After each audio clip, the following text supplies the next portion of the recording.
video, I'm going to talk about the iliopsoas, so your hip flexors, the psoas and the iliacus. So first of all, your psoas, if this is part of your lower spine, say your lumbar spine, the psoas originates on some of the lumbar vertebrae, wraps around deep, crosses over the hip joint, and then inserts to the lesser trochanter of your femur, which is your thigh bone.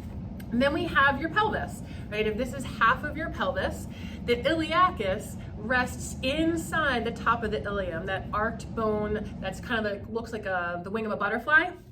And it literally just sits in there. It's not as long as a strap, but it sits in there, again, crosses the hip joint with the psoas and inserts on the lesser trochanter.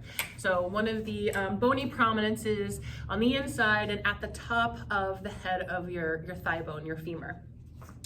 These muscles are super important and basically connect your upper body to your lower body. Without them, we would be a completely probably disjointed mess. And because of their role, they are very often overworked in just about everybody. Even when you're sitting, your iliacus is working to help stabilize your pelvis, and the psoas is helping to work to keep you upright so you don't get in a slouched posture. So they work when you're sitting, standing, moving, etc. And they are super important to address, especially the iliacus, because it is the one that most people don't think to address. A lot of people talk about and address or work on the psoas. But I'm going to show you a hip flexor release technique using the peanut. You could also use a tennis ball. Think softer, so not a lacrosse ball. That's not what I recommend. I mean, you could do it, but this one's going to be face down, and then I'll show you one where you can just use your hands to help release the iliacus and psoas when laying on your back. So peanut, okay? If you sit up and you feel for the top of your hip bones, and then you trace that hip bone down in front, okay? We're not quite on the ASIS, which is the anterior superior iliac spine, but just before that. You'll feel where it starts to round down. Then you're gonna trace in a little bit. So you're not quite at your belly button, you are a little bit below that belly button and also below the hip bone. This is gonna target psoas, part of the psoas. You would take your implement, depending what you're using, and place it on that spot. So we're on soft tissue. Then you're just gonna lay on it. You can have this knee bent, you can have it straight. Just let your body weight allow your body to melt over this, okay? It could be really tight, really tender. What you wanna do is breathe and let the muscle soften, okay? So inhale, exhale. So you're not here all day. You could set a timer for 30 seconds. You could do 5 to 10 breaths. After you've done that, just sit and let it release technique. Bend the knee of the leg or side you're on and do a little windshield wiper right and left. Nice and easy, nothing crazy, 5 or 10 windshield wipers. Then set your leg down, pull your body up so the ball comes a little bit lower, and you repeat.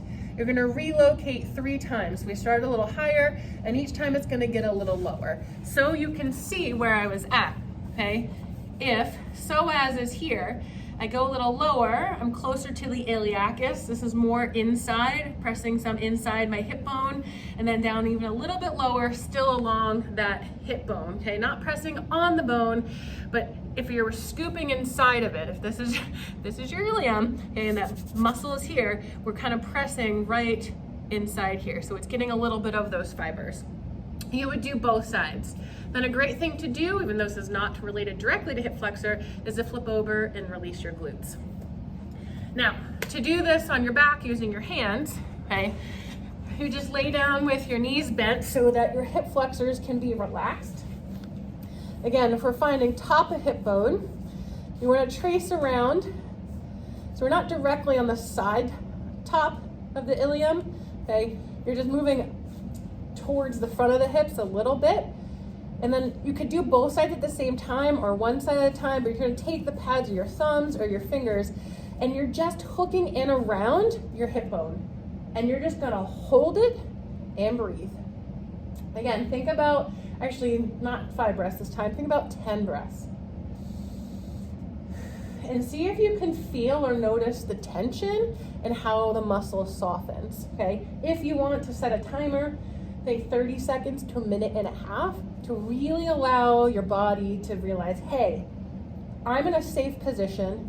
I do not need, so that these muscles realize they don't have to stay firing and stay on all the time, and so they can release, they can let go and soften. And you're just gonna work your way down from that top part, just down and along the hip bone, okay?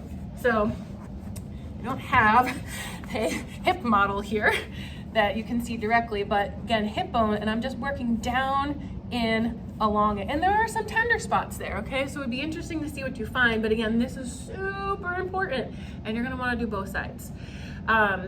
If you have SI joint pain, glute pain, hamstring pain, tight hip flexors, tight iliacus, okay, again, the one that's on the inside of the hip bone, could be a huge contributing factor to not only what is in that region around the hips and low back, but anywhere else in your body. So give this a try. If you do the hand massage, you can maybe do it daily. If you're concerned about overdoing it, think about like 3 to 4 times a week, and just see how it goes. You're not gonna spend heaps of time on it. Maybe you're working each side about 2 minutes a day, or on those days that you do choose to work in your hip flexors. So try this out, let me know how it goes, let me know how your body starts to feel, and I really look forward to hearing from you.